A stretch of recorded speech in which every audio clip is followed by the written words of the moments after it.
Here's the main question I get from clients. Thatcher, will I run out of money in retirement?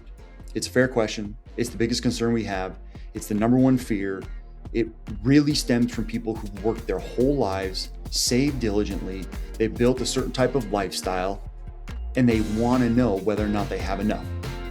But here's what almost nobody talks about, that the research shows that for most retirees, especially affluent ones, the bigger problem isn't running out of money.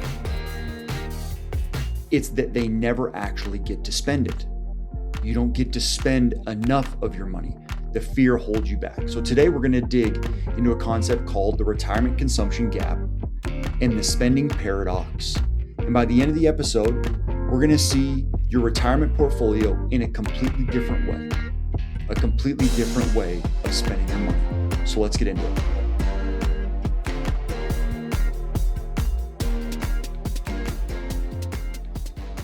Hi, everyone. Welcome back to your classroom. This is the Functional Retirement Podcast. I'm your host, Thatcher Taylor, certified financial planner and owner of ProPath Financial. I specialize in working with high net worth pre-retirees on managing their retirement dreams. This is the show where we try to cut through everything else, ignore the noise, and dive into what retirement really looks like. If you're within 10 years of retirement, or maybe you're pretty much there, you're getting antsy, this episode is especially for you. We're going to talk about the behavioral phenomenon that is quietly affecting the majority of retirees I work with. And there's a good chance it's affecting you as well. Now, first thing, I know we hate these call to action things. I'm not telling you to reach out to me. What I'm telling you to do is I don't have a big social media presence. I don't really want to be on a ton of social media. So to get this podcast to expand out further, please share it with your friends and family or anyone you think that this might be valuable for. Here's the biggest development in retirement planning. Some of you are of the new age where you want to die with zero. You want to spend it all and you want your last check to bounce. Probably heard that saying before. Pretty cliche, but it is what it is. That's what people talk about. You could be of an older narrative where you don't want to overspend from your portfolio to a point where you still maintain your balance. You never want to dip into principal. This was all stemming from the 4% rule, Bill Bangan's 4% rule, where you don't withdraw more than 4% of your portfolio and your portfolio will last. This will ensure you get enough income in retirement and you leave a legacy. You're most likely somewhere in the middle because both those are very drastic.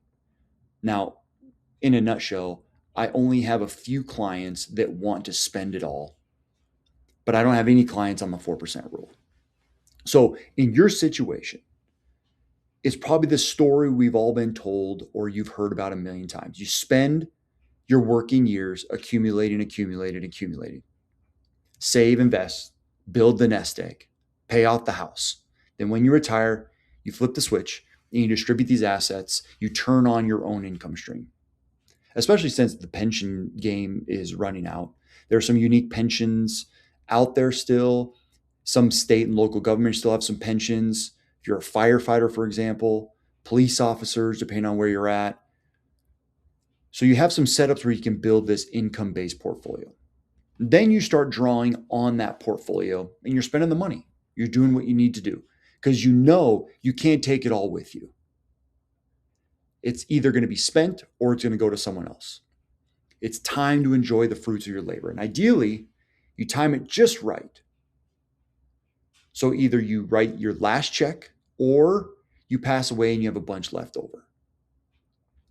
That is the new dichotomy of what retirement is. Spend it all or don't dip into any of it. Accumulate, then decumulate. Build it up, spend it down. All financial planning textbooks, every financial planning firms that really do financial planning, not just investment managers, they all build this framework. It's clean, it's logical, it's tidy when you choose the route that you want to go down. There's just sometimes a problem with this. You think this is what you're doing, but it's not what's actually happening. So there was a study published in the Journal of Financial Planning, and it looked at how affluent retirees actually behave with their money once they stop working. The researchers, Browning, Gao, Chang, and Fink, I will try to post this article in the show notes so you can take a look at it, found something that was very interesting. Affluent retirees, and the reason I say affluent is because a lot of time affluent retirees will have more assets built up. They're failing to even spend their annual income in retirement, not just failing to draw down principal. They're not even spending what their portfolio generate in dividends and interest. So, rough example. $3 million portfolio, 4% rule, that's $120,000 a year. Most of my clients use a more dynamic spending strategy, so we push it to 5 or 6. A lot of people that built that type of money, depending on what their lifestyle is, they're not going to spend all that on an annual basis every single solitary year. Because you got to think about it, retirement's a long period of time. Spending $120,000 every single solitary year for some is tough. I have some clients that have very large portfolios, 6-figure type portfolios, and they're not going to be able to spend the money that has accumulated in those portfolios. So we're working more on legacy. But I also have some clients that have smaller portfolios. They want to spend like they have bigger portfolios. That's the big kick in the pants. If you're getting to a point where you have a somewhat substantial lifestyle, but your portfolio is not big enough, so we got to find that happy balance. What was even more interesting about this study is during the lost decade, which is what some of us like to call it, from 2000 to 2008, the dot-com bubble, and then the housing crash. It was honestly one of the worst stretches in modern stock market history. During that period, the average financial assets of wealthy retirees still went up. So if you had assets and you didn't distribute them or sell them, you made reasonably smart decisions and were tough on how you invested, even during that very difficult period of time, your assets still went up. So think about it. Bad market, ongoing withdrawals, a lot of people's portfolios still grew. The researchers called this the consumption gap, the gap between what retirees could and arguably should spend and what they do spend.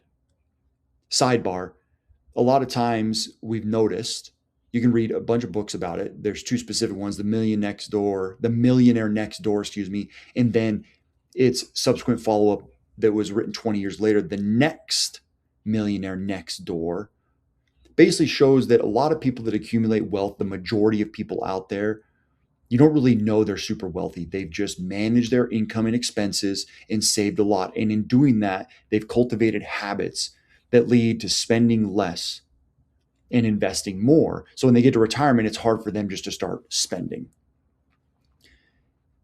The wealthier the wealthier the retiree, the wider the gap. High net worth retirees are often the worst offenders when it comes to underspending relative to what their assets can support. That's what I just spoke about.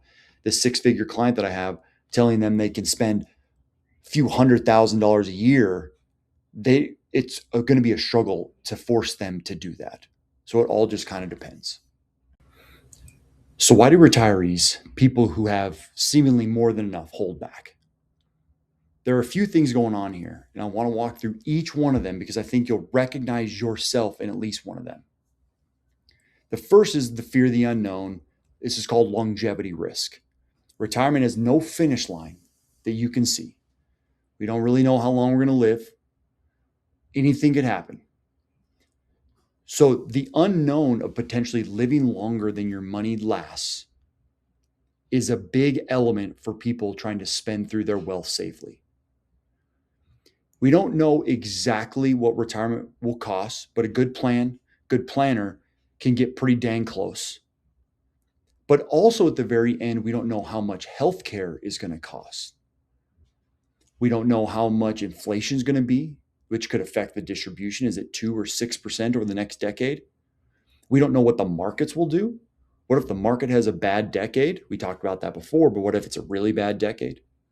That uncertainty is real, and it's a definite cause for being cautious.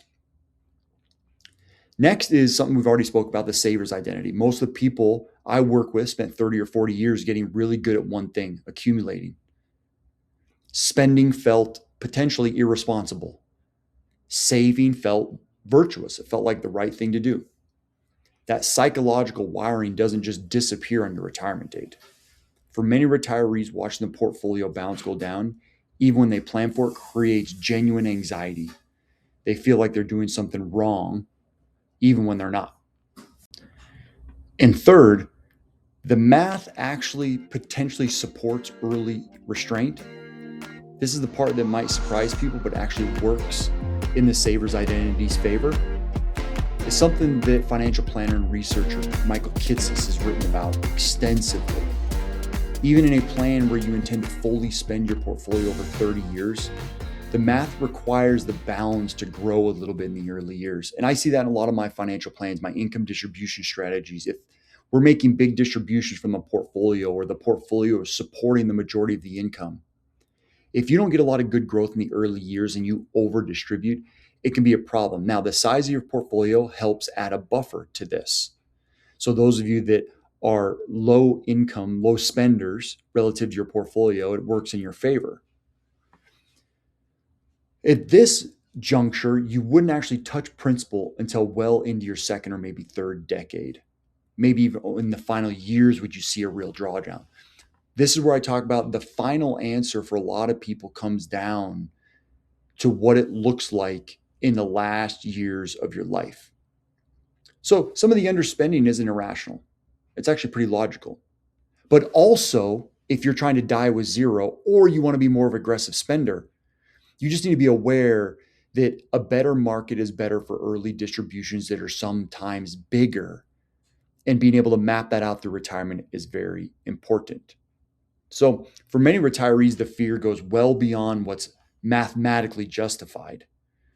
And the result is that for some of these people, the saver's identity, you miss the experiences, potentially the generosity, the joy that your retirement savings were supposed to enable by being too scared to spend enough. And that's where good planning comes into play. Yeah, now you may have guessed it. Now we're transitioning to regret. And let me be direct here, because this is where it gets real. You don't see regret until the time that you regret has already passed. The regret doesn't sink in. And so we have to learn about regret from our elders, people in the 70s, in their 80s, maybe even their 90s, people who still have assets, but they regret that they didn't spend more throughout their retirement because they're going to be potentially leaving a lot to people, maybe people, or to nobody. It's not that they wanted to spend too much.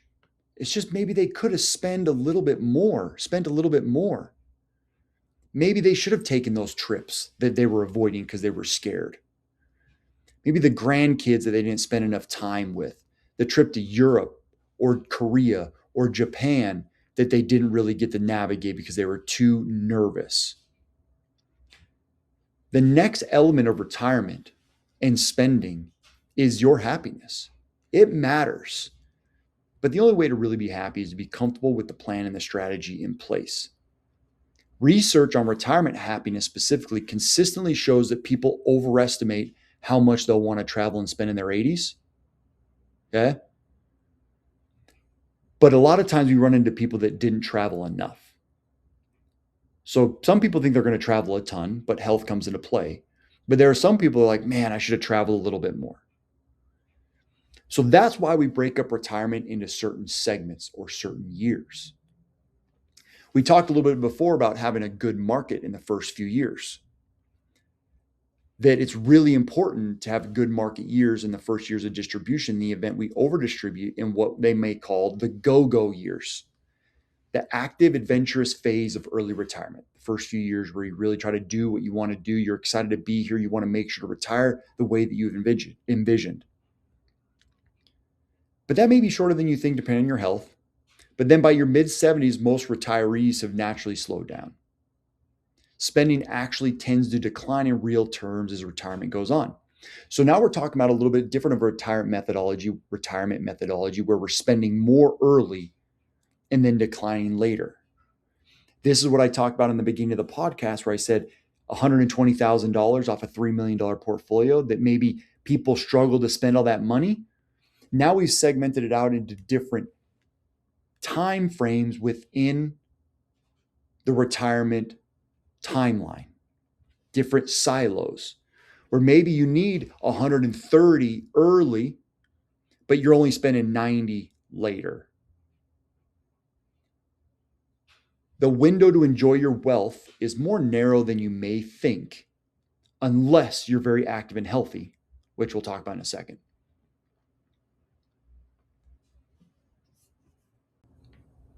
So, how do we fix this? How do you give permission to enjoy what you've built? I want to offer three just simple, very practical ideas. Get clarity on your real number. I think it's very important, extremely important, of the utmost importance that if you're thinking about retirement, you need to have a good handle on what it costs for you to live now, including taxation.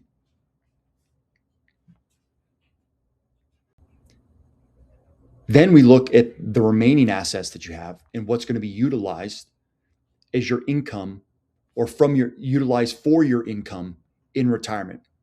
Most retirees are operating on a very vague sense of whether they have enough. They think they might have enough, they're hoping they might have enough, but to just have a guess or a hope is kind of the enemy of what we're trying to do here, where we're trying to create confidence and comfort and the ability to enjoy retirement. When you have a thorough, stress tested financial plan that shows you exactly what your portfolio can sustain across many different scenarios, inflation, markets, longevity, you stop making spending decisions based on anxiety and start making them based off pure data. So the next thing is we need to start separating your money. Very mentally descriptive places that our money goes. One is your house. Your house is a place that you're not really going to be able to utilize as income directly. If you have a mortgage, it's an expense. If your mortgage is paid off, that expense is lower, but you have a place to live. You need to factor that out as a way to navigate your cash flow as opposed to a way to utilize it for income. Now, we could go down the reverse mortgage route, which could be a valuable tool to maximize your income in retirement. But for now, let's just set that aside. Some of my other clients find it helpful to think about it in these layers. The money that covers your specific expenses. We got to have a place to distribute money to cover your expenses. Social Security, pension, or annuities could be good options. But what if you don't have those? I mean, most of you will have Social Security. Some of you have pensions. Very few of my clients have annuities. We use them in very unique situations.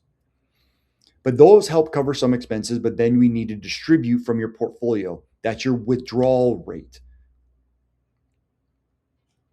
That withdrawal rate helps cover any of these non-negotiable expenses and then moves into the lifestyle bucket of your expenses. Those are the travel, the vacations, the buying cars, maybe buying other houses, lake houses, boats. The income helps to drive the ability to pay those expenses. Once we start to navigate how much you have and how much you can distribute, that makes the money more meaningful. And you can clearly start to see that distinguishing non-negotiable expenses, just your living expenses versus your lifestyle money, helps to clarify what is being used for what, how much we need to distribute. And then that helps you feel a little bit more comfortable about maybe distributing more from your portfolio. As we come to a close here, we're nearing the end. I still need to talk about health. Your health and your fitness, your physical and mental health and fitness matter in retirement. And here's a few ways that it matters. If you live longer, you need to spend more. That could be kind of a concern. Okay. If you live longer, it's going to cost you more. If you're very active and healthy, you may want to spend more. So you have a longer go year. And now you're probably, well, you're just giving us a bunch of bad news for being healthy. Yeah, but wait. Live longer, spend more. Healthier, more active, maybe spend a little bit more. But first stop there, you look at those as concerns, but those are the good things. Those are being able to utilize your wealth the way that you want to. That's what we talked about before. So we're putting you back in the category of being able to spend what you want and use what you want. Your health enables your ability to spend money more actively and efficiently so you can die closer to zero, but maybe potentially leave a legacy still. Here are the big concerns with health. If you're unhealthy, you potentially may not live as long. So you die very early. You don't even get to enjoy your wealth. That's a big one. If you're very unhealthy through retirement, you have to utilize a lot of your assets for health costs. Medicare doesn't cover everything. There could be a bunch of health costs that are still going to be incurred in retirement, in home care, long-term care, a variety of cares. Those costs were going to be far more substantial than the cost of maybe spending a little bit more to enjoy another trip or live a little bit longer. But most importantly, being healthy and active allows you to enjoy retirement more. And it helps other people around you enjoy retirement more so you're not a burden on them. Here's what I want you to take away from today's episode. The fear of running out of money in retirement is real and understandable if you come to the table unprepared. For many of you listening, people who have planned carefully and saved diligently, the data suggests that that's not the risk you actually face. The risk you face is arriving at the end of your life with more money than you ever spent. It's important to find the balance from trading experiences and generosity and happiness and living a fulfilling retirement to the number on the statement, which is what people get locked into. They want to make sure their statement still says a certain number, and they will make sure it says that certain number at the cost of living a high quality retirement. Your portfolio is a tool. It's not a trophy. The money is not bragging rights. How you live in retirement is bragging rights. You know what's bragging rights? Getting to take another trip when your neighbor doesn't. Getting to go see more grandkids or your kids more often when the people around you don't. You have to make sure that you're finding the best use of a good financial plan, and that plan is built to protect what you have. It's to give you confidence and actually live the retirement you've been working toward. If today's episode made you think, if you're not sure whether your plan actually gives you permission to spend or if you've been holding back without knowing exactly why, reach out to me at the link below. I'd love to have a conversation. I work with retirees and pre-retirees who want more than a generic plan. They want a very specific strategy built around their situation, their goals, and what they actually want out of retirement. You can schedule a complimentary conversation with me at propathfinancial.com or click the link below. No pressure, no sales pitch, just a conversation about where you are and where you want to be. I'm fortunate enough to be my own advisor, my own practice, being a place where I can really help clients on another level, not just looking to scale and bring in as many clients as I can. Link is in the show notes. Thanks for spending time with me today on the Functional Retirement Podcast. Again, if you found this episode valuable, the best thing you can do is share it with someone who's approaching retirement or maybe there and needs a better strategy. This conversation and the next conversation to come are more conversations that we need to have. I'm Thatcher Taylor. We'll see you next time.